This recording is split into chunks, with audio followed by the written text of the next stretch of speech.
नमस्कार, मैं विक्रम और आप देख रहे हैं journalist Uttar Pradesh news channel. देश दुनिया की तमाम बड़ी खबरों को देखने के लिए हमारे चैनल को सब्सक्राइब करें और कमेंट बॉक्स में अपनी अमूल्य राय जरूर दें। आइए आपको दिखाते हैं इस वक्त की सबसे बड़ी खबर। तो क्या खत्म कर देंगे 50% रिजर्वेशन की लिमिट? राहुल गांधी का पीएम मोदी पर निशाना। लोकसभा चुनाव के बीच आरक्षण का मुद्दा भी गरमाया है। कांग्रेस नेता राहुल गांधी ने शुक्रवार को एक बार फिर पीएम मोदी को निशाने पर लिया। उन्होंने पूछा कि क्या किया देश में आरक्षण पर 50% की सीमा भी खत्म हो जाएगी। कांग्रेस दिग्गज ने ये भी जानना चाहा कि बीजेपी न्याय गारंटी के तहत भविष्य की राजनीति में किस तरह के क्रांतिकारी बदलाव लाने के लिए वादा कर रही है। राहुल गांधी इन कांग्रेस के चुनाव अभियान में तेजी से जुटे। वे राज्यों के ताबड़तोड़ दौरे कर रहे हैं। शुक्रवार को राहुल गांधी महाराष्ट्र के पुणे में एक जनसभा को संबोधित कर रहे थे। यहां उन्होंने कांग्रेस के उम्मीदवार रवींद्र धागेकर को लोगों से वोट देने की अपील की है। वर्षाला 2 कोटी नोकऱ्या देऊ, या देशातली महागाई कमी करू, त्याचबरोबर या देशातल्या शेतकऱ्यांना न्याय देऊ। परंतु दुर्दैवानं या ठिकाणी हे सगळे जुमले झालेले आहेत, ही खोटी आश्वासनं दिलेली आहेत आणि पुन्हा एकदा ह्या खोट्या आश्वासनानंतर मोदी गॅरंटी म्हणून ते स्वतः मिरवत आहेत। परंतु हे सगळं खोटं आहे। राहुलजी गांधी यांनी 5 गॅरंटी दिलेली आहेत आणि कर्नाटकच्या विधानसभेमध्ये ज्यावेळेस काँग्रेस पक्षाच्या निवडणुका होत्या त्यावेळेस राहुलजी गांधींनी ज्या 5 गॅरंटी दिलेल्या होत्या, काँग्रेस पक्षाचं सरकार आल्यानंतर त्या 5ही गॅरंटी लागू केल्या। तेलंगणामध्ये सरकार आलं, त्या तेलंगणामध्ये त्यांच्या 5 गॅरंटी त्यांनी मंजूर करून त्या ठिकाणी त्याची अंमलबजावणी सुरू केलेली आहे। राहुलजी गांधी यांच्यावर विश्वास ठेवूया। या देशामध्ये लोकशाही आणि संविधान वाचवण्यासाठी आपल्या सगळ्यांना मिळून राहुलजी गांधी यांच्या नेतृत्वाखाली या देशामध्ये इंडिया आघाडीचं सरकार आपल्याला आणायचं आहे। या ठिकाणी राहुलजी आलेले आहेत। मी या वेळेत जास्त बोलणार नाही। पुन्हा एकदा आपल्याला विनंती करतो की राहुलजी गांधी यांच्या नेतृत्वाखाली केंद्रातलं सरकार आपल्याला बनवायचं आहे। त्यासाठी सन्माननीय दंगेकर यांनाच या ठिकाणी निवडून आणायचं आहे, एवढीच विनंती या निमित्तानं करतो। धन्यवाद। जय भीम।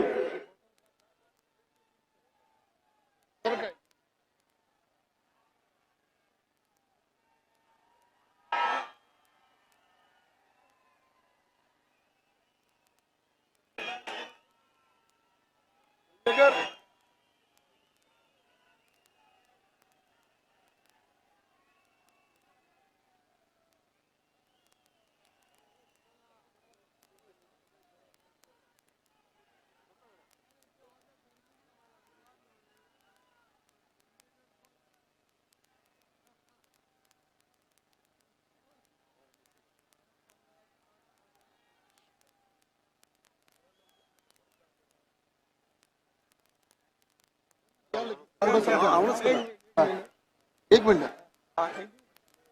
कॅन्टोन्मेंटचे माजी गृह राज्यमंत्री रमेशदादा बागवे राहुलजी गांधी यांचा सत्कार करतात। जोशमध्ये काँग्रेस पक्षाचा, महाविकास आघाडीचा राहुल गांधी बागे बडो, आवाज हल्ला पाहिजे। राहुल गांधी बागे बडो, राहुल गांधी बागे बडो। या सत्कारानंतर मी विनंती करतो आपल्या देशाचं भवितव्य भावी पंतप्रधान माननीय राहुल गांधी यांना आपल्याशी संबोधित होण्याचं।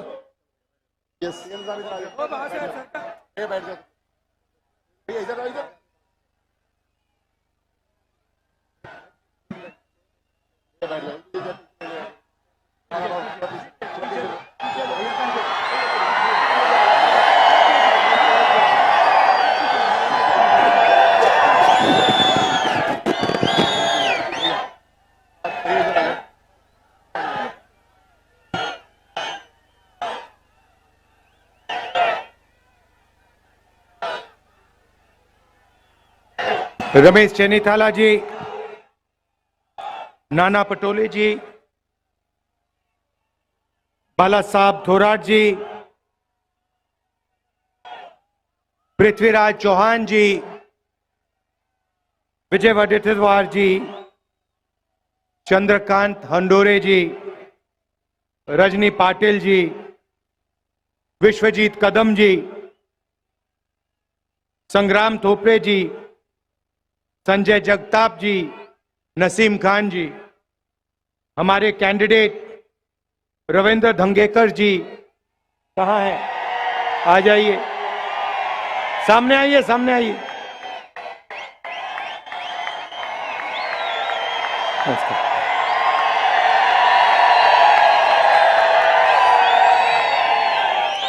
स्टेज पे कांग्रेस पार्टी के वरिष्ठ नेता, भाई और बहनों, कांग्रेस के हमारे बब्बर शेर कार्यकर्ता, प्रेस के हमारे मित्रों, कहना पड़ता है प्रेस के मित्रों, आजकल हैं ये किसी और के मित्र, मोदी जी के मित्र। 24 घंटा नरेंद्र मोदी की का वीडियो दिखेगा और ऐसा लगता है कि आजकल के पत्रकार जो एंकर्स हैं, सवाल पूछते हैं, लगता है कि ये बीजेपी के मतलब या तो कार्यकर्ता है या इनके पेरोल पे है। देखिए, लड़ाई संविधान को बचाने की है। एक तरफ Congress party, India alliance constitution को, संविधान को, लोकतंत्र को बचाने में लगी है। दूसरी तरफ नरेंद्र मोदी जी, आरएसएस इस किताब को खत्म करना चाहते हैं। जो ये अंबेडकर जी की देन है, जिसमें फूले जी की सोच है, महात्मा गांधी जी, जवाहरलाल नेहरू जी, जिन्होंने मिलकर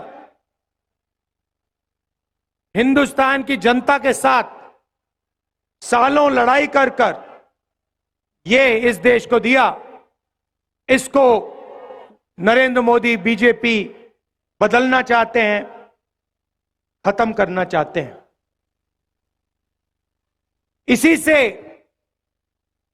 हिंदुस्तान के गरीब लोगों को, किसानों को, पिछड़ों को, दलितों, आदिवासियों को, माइनॉरिटीज को, गरीब जनरल कास्ट को अधिकार मिलता है। इसके बिना आप कहीं के नहीं रहोगे।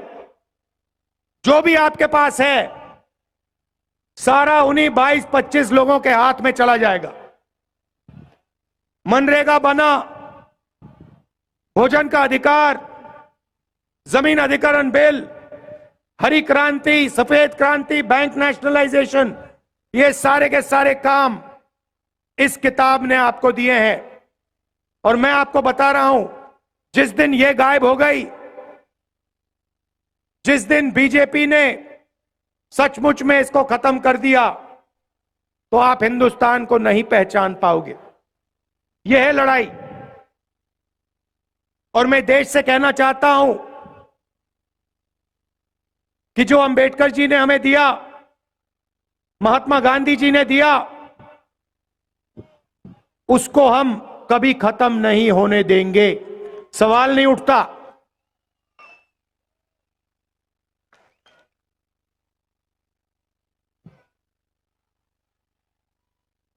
कभी उनके नेता संविधान को बदलने की बात करते हैं,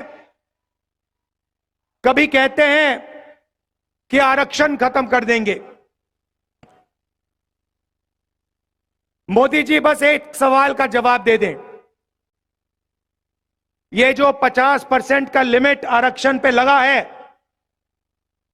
किसी भी भाषण पे वो कह दें कि 50% की लिमिट को वो हटा देंगे। कहीं भी जाके कह दें। हमने निर्णय लिया है, चुनाव के बाद ये जो आर्टिफिशियल लिमिट लगा रखी है जिससे करोड़ों लोगों को नुकसान हो रहा है, 50% रिजर्वेशन की लिमिट को हम तोड़ के हटा देंगे, बाहर फेंक देंगे इसको।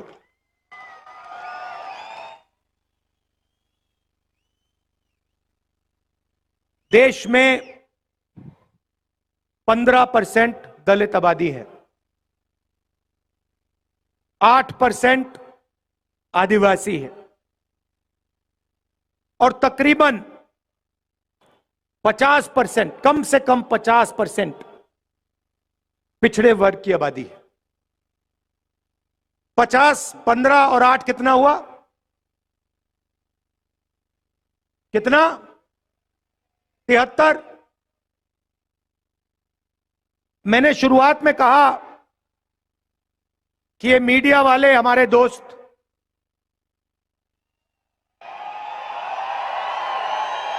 जनता सब जानती है।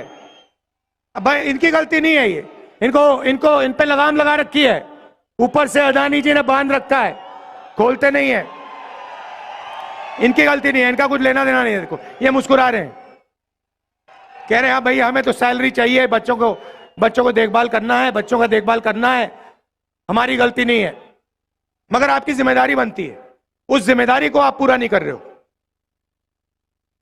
मगर पिछड़े दलित आदिवासियों की 73% आबादी है। ये बड़े बड़े मीडिया की कंपनी की लिस्ट निकालिए, उनके नाम देखिए, मालिकों के नाम देखिए,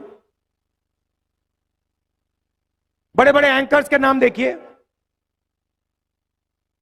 बड़े बड़े पत्रकारों के नाम देखिए, आपको एक पिछड़ा नहीं दिखाई देगा, एक दलित नहीं दिखाई देगा, एक आदिवासी नहीं दिखाई देगा, एक गरीब कास्ट का जनरल, एक जनरल कास्ट का गरीब नहीं दिखाई देगा।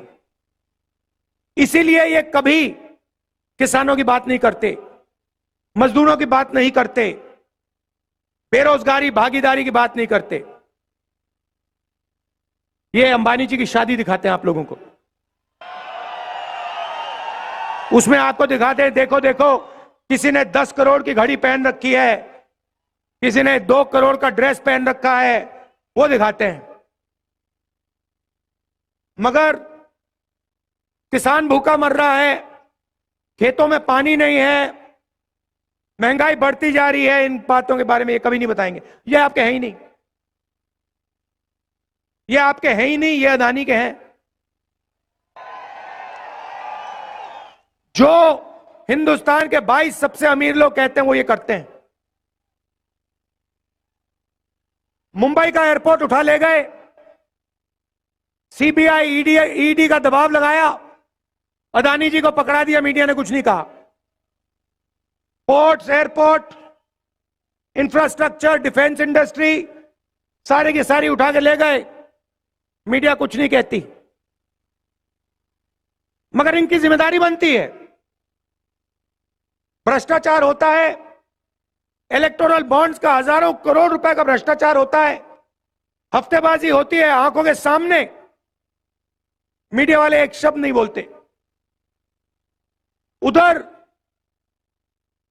सुप्रीम कोर्ट कहता है कि इलेक्टोरल बॉन्ड स्कीम इलीगल है, भ्रष्टाचार हुआ है इसमें, बंद कर दो इसको। आप जानते हैं इलेक्टोरल बॉन्ड स्कीम में क्या हो रहा था? हमने तारीखें मांगी, ये तारीख नहीं दे रहे थे। मोदी जी कहते हैं राजनीति को मैं साफ कर रहा हूं।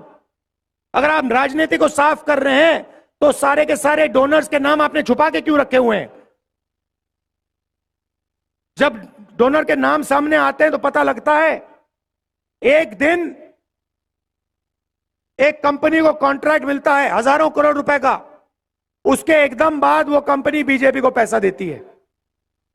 किसी और कंपनी पर सीबीआई केस खोलती है, वो कंपनी बीजेपी को हजारों करोड़ रुपए देती है, केस बंद हो जाता है। देश के सामने नरेंद्र मोदी भ्रष्टाचार कर रहे हैं, मीडिया कुछ नहीं कहती, आप कहे ही नहीं। फिर 200 सबसे बड़ी कंपनियों की लिस्ट निकालिए, उनके नाम निकालिए, उनके बड़े सीनियर मैनेजमेंट में जो लोग हैं उनके नाम निकालिए, आपको एक पिछड़ा, एक दलित, एक आदिवासी, एक गरीब जनरल कास्ट का नहीं मिलेगा। 22 लोगों को नरेंद्र मोदी जी ने 16 लाख करोड़ रुपए कर्जा माफ करके दिया है। आप शेम कह रहे हो, मगर 16 लाख करोड़ रुपए कितना होता है जानते हो? आम आदमी नहीं समझ सकता, आप और हम नहीं समझ सकते 16 लाख करोड़ रुपया क्या होता है। मैं आपको बताता हूं। अगर हमने किसानों का कर्जा माफ किया था जब यूपीए की सरकार थी, अगर आप किसानों का कर्जा माफ 24 बार 24 साल के लिए हर साल कर्जा माफ करोगे, उतना पैसा नरेंद्र मोदी ने 22 लोगों को दिया है। 24 साल का मनरेगा का पैसा, 24 बार किसान का कर्जा माफ करो, उतना पैसा दे दिया इसने। हालात यह है कि 22 लोगों के पास उतना धन है जितना 70 करोड़ लोगों के पास है। 1% हिंदुस्तान के हाथ में 40% हिंदुस्तान का धन है। और किसी भी संस्था में आप देख लो, सरकार में देख लो, कॉर्पोरेट इंडिया में देख लो, मीडिया में देख लो, प्राइवेट अस्पतालों में देख लो, प्राइवेट कॉलेजेस यूनिवर्सिटी में देख लो, आपको एक पिछड़ा नहीं मिलेगा, एक दलित नहीं मिलेगा, एक आदिवासी नहीं मिलेगा। 90% आबादी है आपकी कोई भागीदारी है ही नहीं। पिछड़ों की बात करनी है, दलित आदिवासियों की बात करनी है, ढूंढना है उनको। मजदूरों की लिस्ट में जाके देखो उनको, जो मनरेगा करते हैं वहां जाके देखो, कॉन्ट्रैक्ट लेबर का काम करते हैं वहां जाके देखो। 90% हिंदुस्तान या मनरेगा कर रहा है, या कॉन्ट्रैक्ट लेबर कर रहा है, या कहीं सड़क पे मजदूरी कर रहा है। और हिंदुस्तान की पावर स्ट्रक्चर में है ही नहीं, कहीं नहीं है। 650 हाईकोर्ट के जज हैं, आपकी आबादी 73% है, 650 में 100 भी नहीं है आप। 90 लोग हिंदुस्तान की सरकार को चलाते हैं, 90 आईएएस अफसर हैं, बजट को वो बांटते हैं। महाराष्ट्र को कितना पैसा मिलेगा, कर्नाटक कितना जाएगा, सड़कों में कितना जाएगा, डिफेंस में कितना जाएगा, शिक्षा स्वास्थ्य में कितना जाएगा, वो 90 लोग डिसाइड करते हैं। उनकी लिस्ट निकाली मैंने। चलो देखते हैं पिछड़े कितने हैं, दलित कितने हैं, आदिवासी कितने हैं। 90 में से 3 ओबीसी हैं, 3 दलित हैं, 1 आदिवासी है, और बैक ऑफिस में बैठा रखे हैं। आप ये मत सोचिए कि फाइनेंस मिनिस्ट्री में है, डिफेंस मिनिस्ट्री में है, बड़ी मिनिस्ट्री में नहीं, नहीं नहीं नहीं नहीं नहीं नहीं नहीं। 7 लोग हैं, 73% आपकी आबादी, 7 लोग हैं 90 में से, पीछे बैठा रखे हैं। चू नहीं कर सकते वो। और अगर 100 रुपए खर्च होता है बजट में, तो 6 रुपए 10 पैसे का निर्णय ये 7 अफसर लेते हैं, और कभी भी इनका वीटो लग सकता है। और यही हालत हर सरकार में है। महाराष्ट्र की सरकार में भी यही है, उत्तर प्रदेश की सरकार में भी यही है, दिल्ली की सरकार में भी यही है। तो 90% के पास यहां कुछ है ही नहीं, ये सच्चाई है। इसीलिए हमने मैनिफेस्टो में साफ लिखा है, हमारी सरकार आएगी तो हम जाति जनगणना कराएंगे, इकोनॉमिक सर्वे कराएंगे, और हिंदुस्तान के हर संस्था का सर्वे कराएंगे। मतलब यह पता लगाएंगे कि प्रेस में, मीडिया में पिछड़े वर्ग के कितने लोग हैं, हिंदुस्तान की कॉर्पोरेट इंडिया में पिछड़े वर्ग के दलित आदिवासी कितने हैं, प्राइवेट अस्पतालों में, डॉक्टरों में कितने हैं, कॉलेज यूनिवर्सिटी में कितने हैं। इससे दूध का दूध पानी का पानी हो जाएगा। हिंदुस्तान की जनता को पता लग जाएगा हमारी कितनी भागीदारी है। ये भाइयों और बहनों क्रांतिकारी कदम है। इससे क्रांतिकारी कदम हिंदुस्तान में नहीं हो सकता। ये जिस दिन जाति जनगणना हो जाएगा उस दिन देश की जनता को हिंदुस्तान की सच्चाई मालूम हो जाएगी। आपको पता लग जाएगा कितना बेवकूफ बनाया जा रहा है हिंदुस्तान की जनता का। और एकदम हिंदुस्तान की जनता जागरूक हो जाएगी और उसके बाद एक नई राजनीति शुरू होगी हिंदुस्तान में।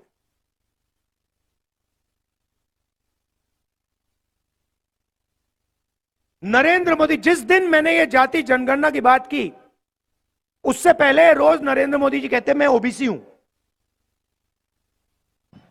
मैं ओबीसी हूं। अच्छा, जिस दिन मैंने जाति जनगणना की बात की कहते हिंदुस्तान में तो कोई जाति नहीं है, दो ही जात है, एक अमीर एक गरीब। अच्छा, पहले आप ओबीसी थे, हमने जाति जनगणना की बात की, ओबीसी को सचमुच में अधिकार देने की बात की, आप कहते हो भैया ओबीसी तो है ही नहीं। आप डिसाइड करो आप ओबीसी हो या नहीं हो। हिंदुस्तान में ओबीसी वर्ग है, हां या ना, देश को बता दो। मगर हमने डिसीजन ले लिया है, जाति जनगणना होगा, 50% का ये जो बैरियर बना रखा है इसको तोड़ फोड़ के हम परे कर देंगे। और जो हमारे सेंसस से हिस्सेदारी मिलेगी, मराठास को, धनगर को, बाकी छोटी छोटी जातियों को हिस्सेदारी मिलेगी।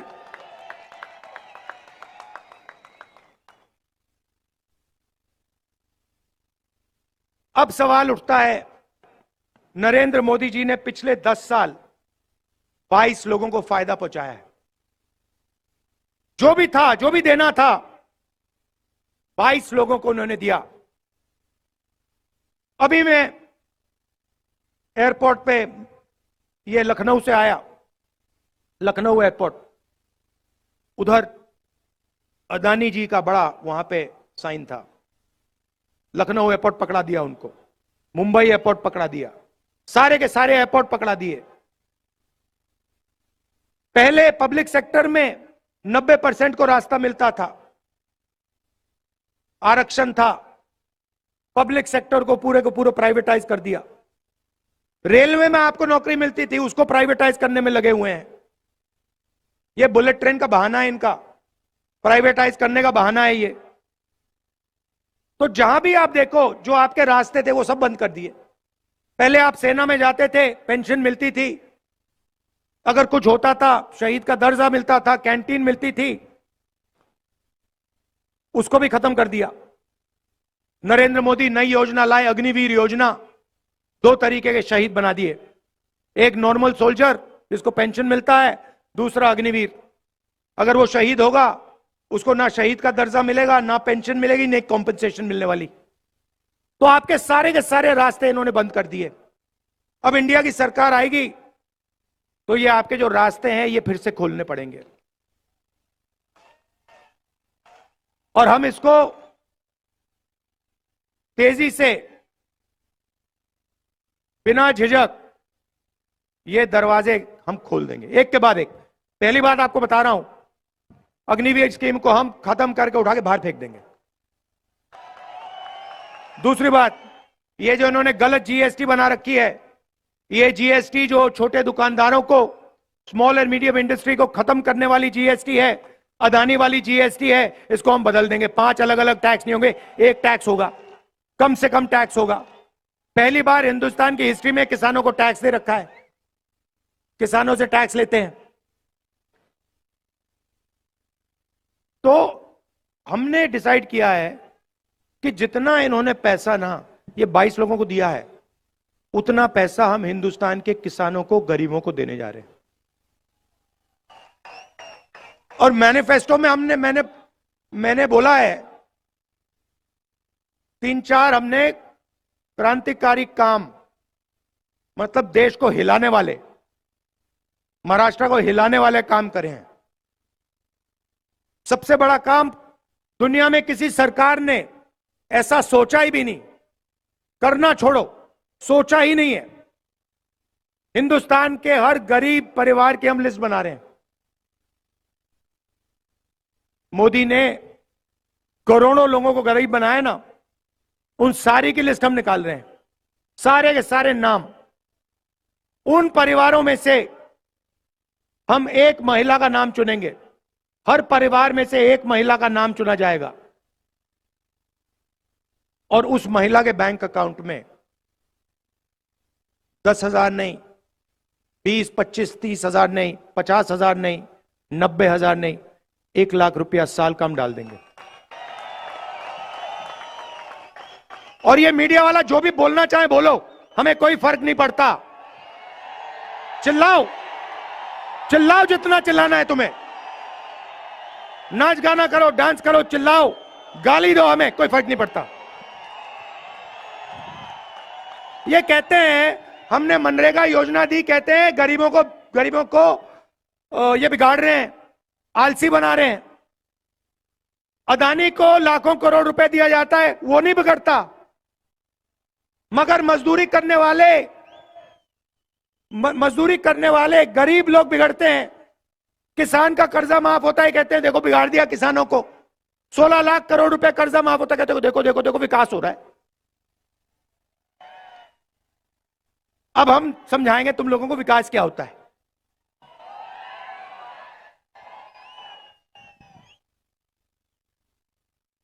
करोड़ों महिलाओं के बैंक अकाउंट में 1 लाख रुपया साल का, 8,500 रुपए महीने का, टकाटक टकाटक टकाटक टकाटक टकाटक।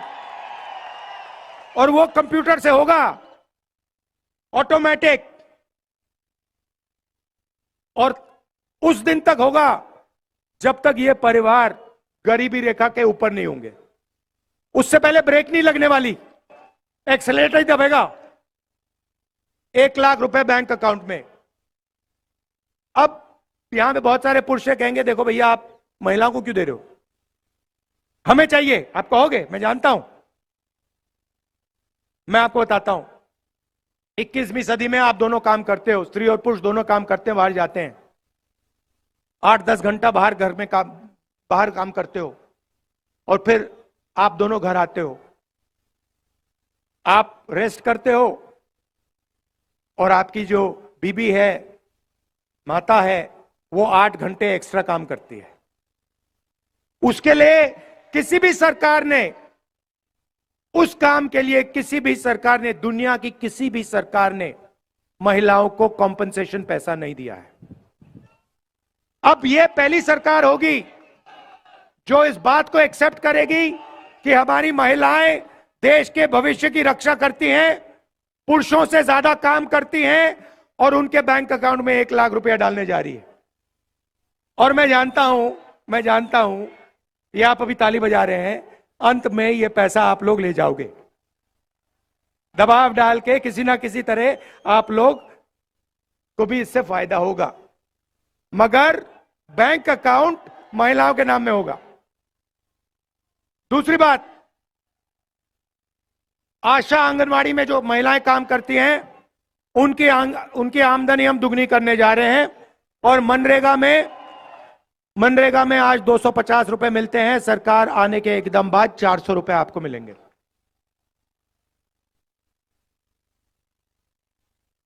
अब थोड़ी सी किसानों की बात करना चाहता हूं।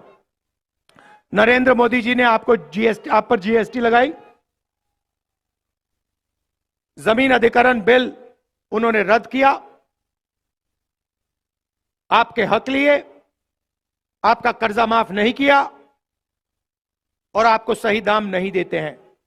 जब भी आपको अपना माल खरीदना होता है, धान, शुगर केन, सोया, जो भी हो, जब भी आपको खरीदना होता है, नरेंद्र मोदी इंपोर्ट एक्सपोर्ट की पॉलिसी को घुमा देता है और आपको सही रेट नहीं मिलता। तो आपकी 2 ही मांगे हैं, मैं जानता हूं, लाखों किसानों से मैंने बात की है।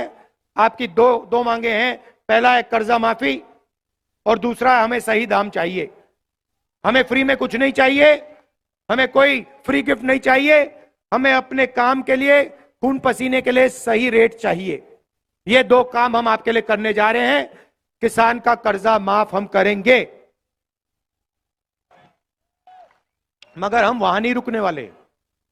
देखो, अरबपतियों का एक बार कर्जा माफ नहीं होता। जब भी वो चाहते हैं नरेंद्र मोदी उनका कर्जा माफ करता है। इसीलिए हम एक कमीशन बनाएंगे, उसका नाम होगा किसान कर्जा माफी कमीशन। जब भी वो सरकार को कहेगा कि हिंदुस्तान के किसानों को कर्जा माफी की जरूरत है, उस दिन सरकार कर्जा माफी कर देगी। मैं आपको बता रहा हूं, वो 5% की 2% की सरकार चला रहे हैं, हम 90% की सरकार चलाएंगे। और जितना उसने नरेंद्र मोदी ने उनको दिया ना, उतना ही मैं उठा के किसान को, गरीब को, दलितों को, पिछड़ों को, आदिवासियों को देने जा रहा हूं। मुझे कोई फर्क नहीं पड़ता। और मेरे लिए पता है क्या है, जितना ये मीडिया वाले चिल्लाएंगे ना, उतना ही मुझे लगेगा ये बिल्कुल सही काम कर रहा हूं, और करो इसको।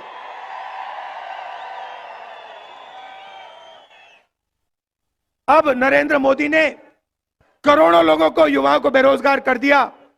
जब आपने उनसे पूछा था भैया हमें रोजगार दो, कहते पकौड़े बनाओ। कोविड के समय आपसे कहा भैया थाली बजाओ, मोबाइल फोन की लाइट ऑन करो। और मजे की बात बताता हूं, उसी टाइम जो कंपनी कोविड की वैक्सीन बना रही थी, जिसको हजारों करोड़ रुपए सरकार दे रही थी, वही कंपनी नरेंद्र मोदी की पार्टी को पैसा दे रही थी। इलेक्टोरल बॉन्ड्स में लिखा है। तो आप मर रहे थे, सांस नहीं ली जा रही थी, वेंटिलेटर नहीं था, ऑक्सीजन नहीं था, और जो कंपनी वैक्सीन बना रही थी वो नरेंद्र मोदी की पार्टी को डोनेशन दे रही थी। बात समझ जाओ, बात समझ जाओ। तो आपको बेरोजगार बनाया।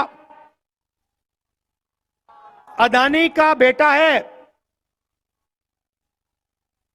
वो जॉब, परमानेंट जॉब पर करने से पहले अप्रेंटिसशिप करता है, टेम्पररी जॉब करता है 6 महीने के, 1 साल में, 1 साल की। अपने पिता के कंपनी में उसको काम दिया जाता है और उसके बाद 1 साल बाद उसको परमानेंट किया जाता है। ये हिंदुस्तान के जो करोड़ों युवा हैं, इनको ये फैसिलिटी नहीं दी जाती। तो हमारी एक स्कीम है, क्रांतिकारी स्कीम है, उसका नाम पहली नौकरी पक्की, गारंटी। गारंटी, ये नहीं कानूनी अधिकार, ऐसे नहीं, कानूनी अधिकार।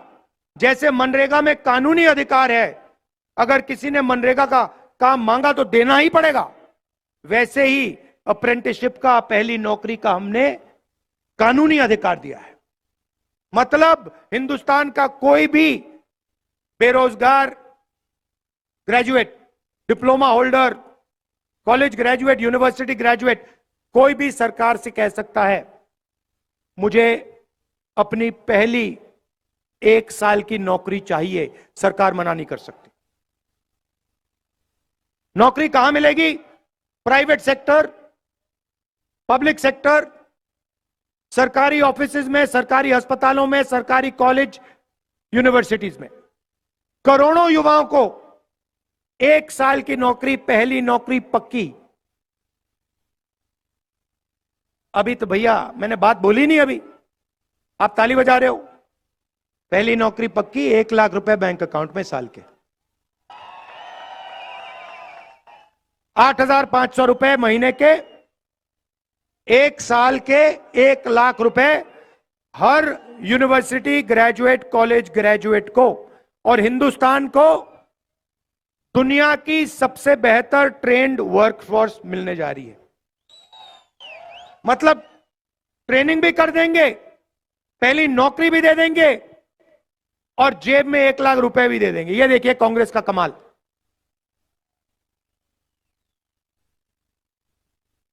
तो ये शुरुआत है भाई और बहनों। जाति जनगणना, महालक्ष्मी स्कीम, पहली नौकरी पक्की, किसानों का कर्जा माफ, गारंटीड कानूनी एमएसपी, मजदूरों को 400 रुपए, आशा आंगनवाड़ियों की आमदनी दुगनी, ये शुरुआत है। ये हम आपके लिए करने जा रहे हैं। अब नरेंद्र मोदी जी के भाषण देखिए। आप जानते हो कि कर्नाटक में रवन्ना नाम सुना है आपने? हाँ, सुना। उसने 400 महिलाओं का बलात्कार किया है, रेप किया है। मोदी जी ने ऐसे स्टेज पे रवन्ना जी के लिए वोट मांगे हैं। होम मिनिस्टर को बीजेपी के एमएलए ने चिट्ठी लिखी थी 6 महीने पहले कि ये रवन्ना है, इसने 400 महिलाओं का रेप किया है। होम मिनिस्टर ने कोई कार्रवाई नहीं की। नरेंद्र मोदी जी जानते थे कि इस व्यक्ति ने 400 महिलाओं का रेप किया। क्यों? क्योंकि होम मिनिस्टर जानते थे। तब भी जाके नरेंद्र मोदी कह रहे हैं इस रवन्ना को वोट दो, इसका समर्थन करो, मुझे जिताओ। मैंने ये कर्नाटक में बोला, नेशनल मीडिया के एक अखबार ने यह बात नहीं लिखी, एक अखबार ने नहीं लिखी। वो अखबार में लिख रहे थे राहुल गांधी अमेठी और रायबरेली से चुनाव नहीं लड़ेगा। वो चल रही थी मीडिया इनकी। अब मैं रायबरेली से चुनाव लड़ रहा हूं, बिल्कुल चुप हो गए। तो वो कभी नरेंद्र मोदी कभी पाकिस्तान की बात करेगा, कभी समुद्र के नीचे जाके मतलब ड्रामा करेगा।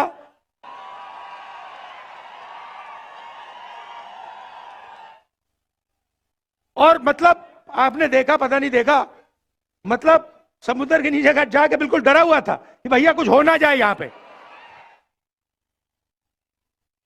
तो मजाक बना रखा है राजनीति का। और सीनियर नेता जो हैं, शरद पवार जी जैसे हैं सीनियर नेता जो हैं, उनका अपमान कर रहे हैं, उनके बारे में उल्टी सीधी बात बोलते हैं। मतलब प्रधानमंत्री में थोड़ी तो मतलब लेवल होनी चाहिए। प्रधानमंत्री को देश की बात करनी चाहिए, विकास की, किसानों की बात। मतलब क्या मतलब है सीनियर नेता का अपमान करना? क्या मतलब, क्या फायदा मिल रहा है उनको? क्या सोचते हैं कि हिंदुस्तान की जनता खुश हो जाएगी? हिंदुस्तान की जनता उनसे यह जानना चाहते हैं, आप 50% का जो आरक्षण का है उसको हटा रहे हो, यह सवाल है। जाति जनगणना कर रहे हो, यह सवाल है। उनका तो जवाब देते ही नहीं है।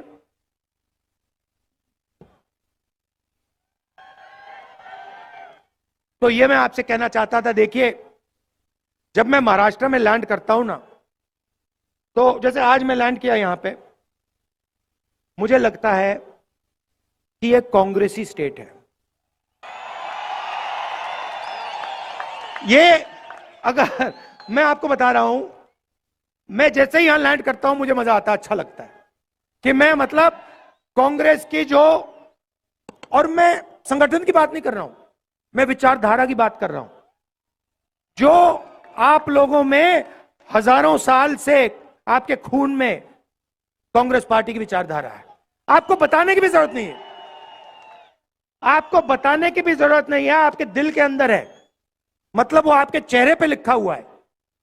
तो मैं जानता हूं यहां पर नेचुरल कांग्रेस पार्टी की विचारधारा है। मैं आपको, हमारे जो यहां बब्बर शेठ टाइगर जो बैठे हुए हैं, ये दूसरे तरीके के टाइगर होते हैं। देखो भैया, आमतौर से जंगल में आपको मतलब 1-2 किलोमीटर में एक टाइगर मिलता है ना। यहां पे देखो कितने एक साथ बैठे हुए हैं। तो मैं आपको बता रहा हूं, आप हमारी रीढ़ की हड्डी हो, आप देश को बदलने वाली फौज हो। आप अपनी शक्ति को पहचानो, आप देश को बदलने वाली फौज हो। आपके खून के अंदर आजादी की लड़ाई, फूले जी की विचारधारा, अंबेडकर जी की विचारधारा, गांधी जी की, नेहरू जी की विचारधारा आपके खून के अंदर है। उसको निकाला नहीं जा सकता। आपके माता पिता के अंदर है, आपके बच्चों के अंदर है, आपके परदादा के अंदर है। तो ये मैं आपसे कहना चाहता था। आपने मेरा मूड बहुत अच्छा कर दिया, मैंने आपका मूड अच्छा कर दिया। अच्छा, ये आखिरी बात जो मैं यहां जब महाराष्ट्र में यात्रा में निकला था तो बहुत सारे युवाओं ने मुझे कहा कि राहुल जी, मोदी जी ने हमें बेरोजगार कर दिया। हम पेपर लेते हैं और महीनों के लिए हम रात दिन काम करते हैं, और जिस दिन पेपर देना होता है उससे एक दिन पहले हमें किसी के मोबाइल फोन पे पेपर लीक हो जाता है, पेपर दिख जाता है। जो बेईमानी करता है वो पेपर लीक करवा देता है, बिना पढ़ाई करे वो आगे निकल जाता है, और जो ईमानदारी से पढ़ाई करता है उसका नुकसान होता है। और हजारों युवाओं ने ये मुझे बोला, तो हमने मैनिफेस्टो में लिख दिया है एक नया कानून लाएंगे जिससे कड़ी सी कड़ी सजा पेपर लीक वालों को होगी। और ये जो नया फैशन बनाया नरेंद्र मोदी जी ने कि एग्जामिनेशन प्राइवेट कंपनियां करा रही हैं, इसको हम बंद कर देंगे। सरकारी संस्थाएं ही पेपर दे पाएंगी, और अगर किसी ने पेपर लीक करवाया तो हम कड़ी सी कड़ी सजा उसको देंगे। अंत में आप जानते हो शिवाजी महाराज की कर्मभूमि है। शिवाजी महाराज की जय। जय हिंद, जय महाराष्ट्र। नमस्कार।